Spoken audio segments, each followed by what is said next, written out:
റാന്നിയിലെ സാഹചര്യം മാറി മാറി വരികയാണ്. വെള്ളം ഒന്നിനൊന്നിന് കൂടി വരികയാണ്.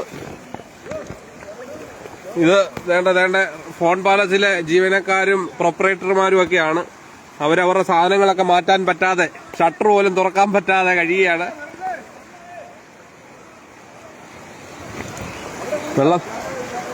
വെള്ളം നല്ല വരവാണ്.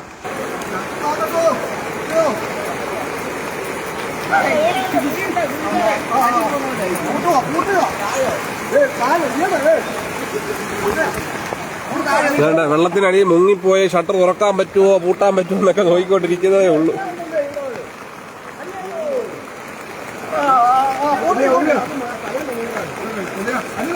നമ്മുടെ വളരെ അപ്രതീക്ഷിതമായി ഉണ്ടായ ജലപ്രളയത്തില് താങ്ങിലെ വ്യാപാരികൾക്കും മറ്റ് ഇതര ആളുകൾക്കും വളരെ ഖേദകരമായ നഷ്ടം. ഇതാണ് കടയുടെ പ്രൊപ്പറേറ്റർമാരാണ്. ഫോൺ പാലസിന്റെ ഐഫോൺ ഉൾപ്പെടെയുള്ള ഫോണുകളൊക്കെ ഉള്ള വലിയ കടയാളായിരുന്നു.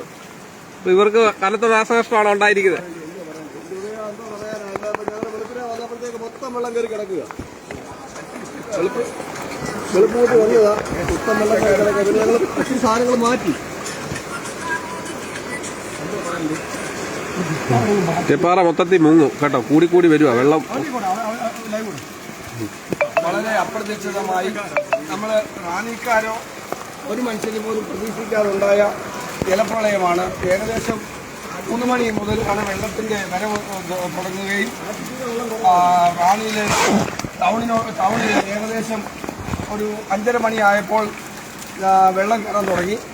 കുറച്ച് വ്യാപാരികൾ മാത്രമേ കടകൾ സാധനങ്ങൾ പറക്കി മാറ്റാനും മറ്റും സാധിച്ചുള്ളൂ. കാരണം വെളുപ്പിനെ ആയതുകൊണ്ട് ആളുകൾക്ക് ഇൻഫർമേഷൻ കിട്ടാതിരുന്നതിന്റെ കാരണത്താലാണ് ആളുകൾക്ക് റാന്നിയിലെ സ്ഥാപനങ്ങളിലേക്ക് എത്തിച്ചേരാനും ഇവിടെ നിന്ന് സാധനം പറക്കി മാറ്റാനും സാധിക്കാതിരുന്നത്.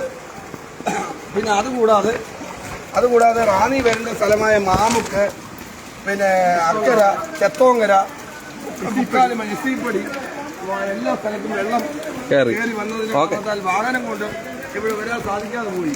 ഇത് കടക്കാരുടെ വിഷമമാണ് പറയുന്നത്. കാരണം ഇവര് 2018 അനുഭവിച്ച അതേ ദുരിതമാണ് വീണ്ടും 2026 അനുഭവിക്കുന്നത്. ഇത് പഴവങ്ങാടിക്കര സർവീസ് ബാങ്കാണ്. അതിന്റെ മെഡിക്കൽ സ്റ്റോറിലെ സാധനങ്ങളൊന്നും മാറ്റാൻ പറ്റിയില്ല. കാരണം ഇത് എങ്ങോട്ട് കൊണ്ടുപോകാൻ പറ്റാത്ത 4 വാർഡും വെള്ളമായി പോയി. ഇപ്പം മെഡിക്കൽ സ്റ്റോർ മുങ്ങുകയുള്ള നിവർത്തി. 4 വാർഡും വെള്ളമായി പോയി. ഇത് മുട്ടാർ ഏജൻസിയിലെ ഒട്ടുമിക്ക സാധനങ്ങളും വെള്ളത്തിൽ തന്നെ കിടക്കുകയാണ്. വെള്ളത്തിൽ അലിഞ്ഞു പോകുന്ന നിരവധി സാധനങ്ങളായിരുന്നു ഈ കടയിൽ ഉണ്ടായിരുന്നത്. അത് മൊത്തം പോയി.